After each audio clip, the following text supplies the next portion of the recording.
Have you seen any new scans of the Nazca lines where they found new petroglyphs? Yeah. Man, there's going to be so much like that that's going to be found. People are going to be able, what is all that stuff? Fly these, well, it's amazing like how exactly, what's the inspiration for making these giant?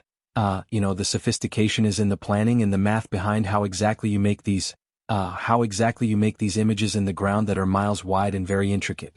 Like if you look at the spider, there's a spider there that's anatomically correct for a local spider that's there, and there's some aspect about the spider, a detail that they incorporate, that you would only know if you were like really studying these little creatures and wanted to recreate it on a massive scale. But the legs, man, they're mapping. I mean, look at this. This is an enormous thing in the ground that if you don't have flight, you're never going to be able to know that you did it precisely right, unless you had very meticulous planning and everything. But again, what's the inspiration for this? What's the inspiration? Why would you be doing this? What is this for? Why does it have that one leg that hooks off to the left? I don't know. See that? That one lengthened piece? Very strange.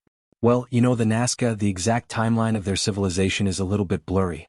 But I mean, they had disappeared more than 1,000 years before the Spanish arrived. Jamie, can I ask you, what is that all about? Why does it have all those additional lines? Someone's doing different, I don't know. Is that just art?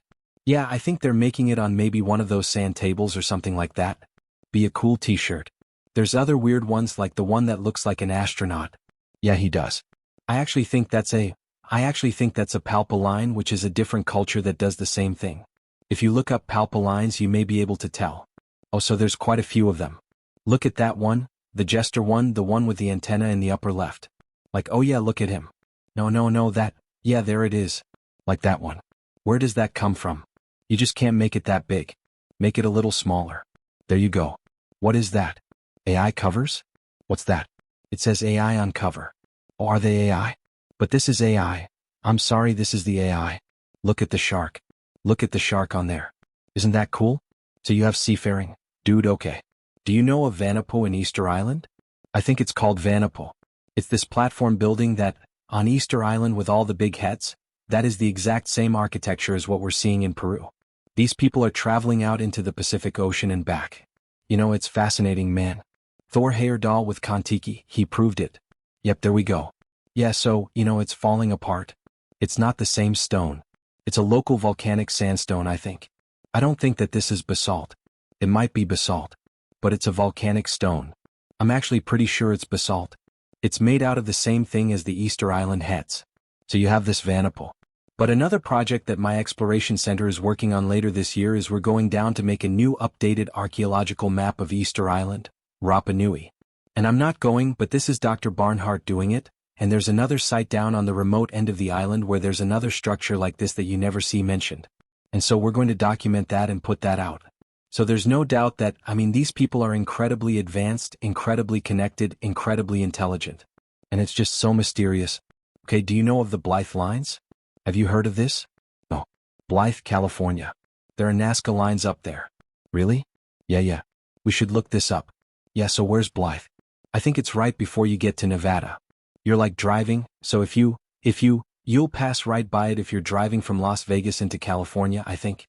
So Blythe Lines, yeah, we should zoom in from Google Earth. This will be cool. Where is it, Jeremy? It's on the 10. It's on the 10. I was trying, it's like right where my cursor is. So that's Blythe, California. You might be able to look up Blythe Lines. I did, but I was trying to show you where it was. Alright. So these are the line. Oh, whoa. Yeah, they're huge. Whoa.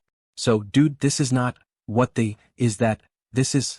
me it's pretty obvious that there are people who are, and they think that this is younger than the Nazca lines, but even if it is, it's pretty obvious to me that you have traders and you have people who are very capable of traveling all up and down the Americas.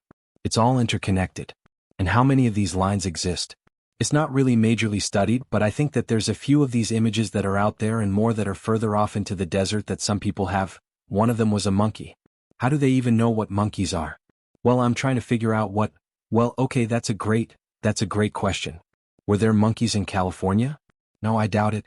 But there were. An idea of how this could happen is, so at Teotihuacan, like I was talking to you, this is an hour north of Mexico City, there were monkeys that we have found that were in zoos in Teotihuacan, like dead monkeys that are buried, and this species of monkey is only found in the southern Amazon. So it's all the way up in northern Mexico. So all of these things are connected and the Americas are very mysterious.